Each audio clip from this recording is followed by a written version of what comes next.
we've been taught that the American dream is buying a house, and yet when we run the numbers, we realize that it can be a very bad investment to make. Now, there are different reasons to buy a house. It could be that you know you're going to be there for 10 or 15 years. It could be that you want your kids to be in a great educational system.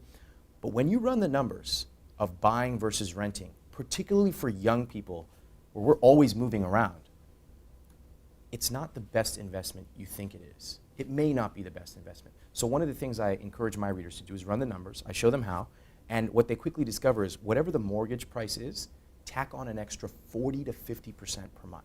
People find this mind-boggling. But if you actually factor in all those invisible costs, or as I call them, phantom costs, you say, wow, this is a lot more expensive than I thought. And what is the 40% for? So that's things like taxes, that's things like insurance, that's things like new furniture, that's which no one ever considers. It's things like maintenance. And these are things that you amortize over 20 years or 10 years. But because they're phantom, because they're invisible, all we see is the sticker price. So again, I'm not saying it's a bad investment. I'm saying it may not be the investment it's cracked up to be.